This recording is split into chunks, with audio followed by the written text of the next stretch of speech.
Querido Eurico, parece que se confirma que tenemos el gobierno no solo el más malo y el más sectario, sino el más tonto de Europa.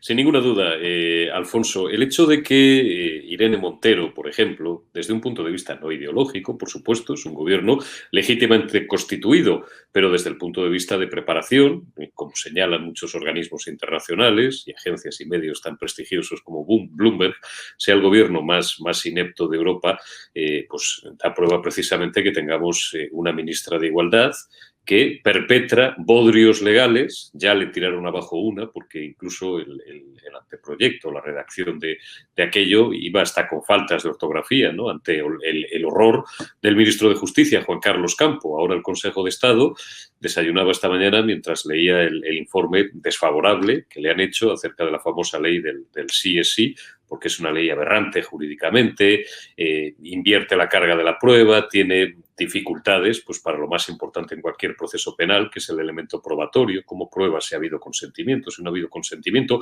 es una ley ideológica, es una ley en la que no se hacen apenas referencias a la Constitución, por tanto, difícilmente puede ser asumida por una mayoría suficiente del Congreso de los Diputados, etcétera, etcétera. Todo esto que yo acabo de expresar, desde unos ciertos rudimentos jurídicos, pero evidentemente no soy un jurista, no creo ni siquiera que esté al alcance de Irene Montero, cuyos mayores méritos en la vida privada y profesional han sido los de ser cajera, con todos mis respetos a las cajeras. Y así podríamos continuar por una pléyade de ministros, algunos sí, con título, licenciatura, como decíamos antes, universitaria, como Alberto Garzón. Eurico, alguno con título y más vago que la chaqueta de un guardia. Fíjate el caso de Castells, ministro de Universidades, ausente, el de Agricultura, el Planas, que vive en letargo permanente, parece la crisálida pura. Es decir, es que algunos de ellos unen a la incompetencia la vagancia, ¿eh?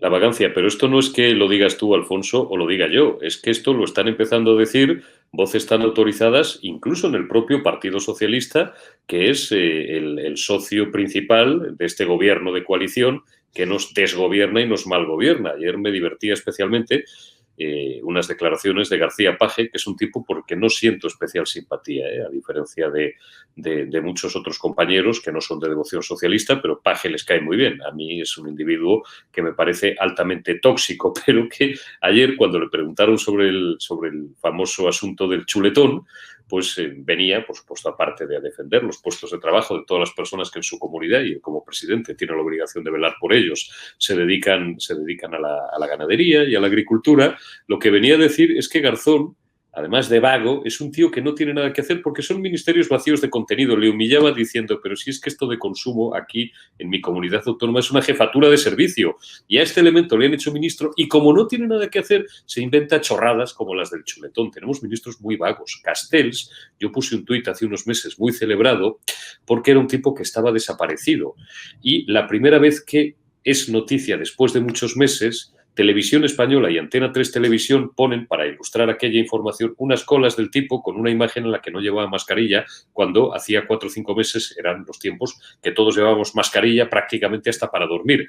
Y yo dije, fijaos si será vago este tío, si llevará 5 o 6 meses carente de agenda, Manuel Castells, ministro de Universidades, que han tenido que recurrir a unas imágenes de archivo, las más recientes que tienen, en las que el tío todavía va sin mascarilla. Y así todo. Pero bueno, pues a la gente, o a parte de la sociedad española, esto le parece será normal. ¿Qué le vamos a hacer?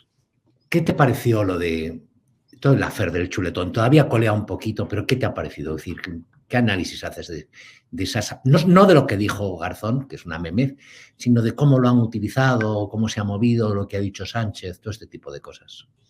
Pues que tenemos una sociedad que está enferma, Alfonso. Parte de la sociedad está enferma. Tenemos un país, y yo sé que el argumento es fácil, pero no por eso es menos sangrante y menos real, donde tenemos 5,5 millones largos de parados, no los 3,800,000 o 3,900,000 que reflejan las cifras oficiales. Mientes, Yolanda, mientes, la Fasionaria miente cada vez que a Teodoro García Egea le arroja en la cara los, según ella, auténticos datos del paro. En las sesiones de control de los miércoles, cuando hay 1,5 millones de personas que siguen acogidas a un ERTE o cobrando una prestación por cese de actividad, en el caso de buena parte de los autónomos, que por tanto no computan como demandantes de empleo, pero que de facto son parados. Por tanto, un país, digo, camino de los 6 millones de parados. Un país donde se siguen cerrando cientos de empresas, cientos sobre todo de pequeños negocios, de bares. Todos tenemos esa experiencia de comercios, de peluquerías, de talleres al día. Tenemos un país en el que estamos atravesando ya una quinta ola que probablemente no sea tan virulenta como las primeras, pero es preocupante debido a la famosa variante Delta, con graves deficiencias todavía, sobre todo por parte de la gestión del gobierno central en materia sanitaria, no así de las comunidades. Qué suerte tenemos, le digo siempre a mis amigos y me dicen los que vivimos y trabajamos en Madrid, de tener a Isabel Díaz Ayuso y a Enrique García Escudero, que es un consejero fantástico de sanidad, un país que además tiene problemas ya de orden político, como una irrelevancia galopante en cuanto a política internacional, un país donde de repente hay un ayuntamiento, unos tíos en la línea de la Concepción que ahora quieren un estatuto de ciudad autónoma, mañana surgirán otros, pues, probablemente al lado de Cartagena, que se quieren autodeterminar, un país, digo, con problemas muy serios y que se dedica a discutir de la guerra del chuletón. Además, con regocijo por parte de la opinión pública que está en la piscina y en el chiringuito. Tenemos un país seriamente enfermo, social y políticamente.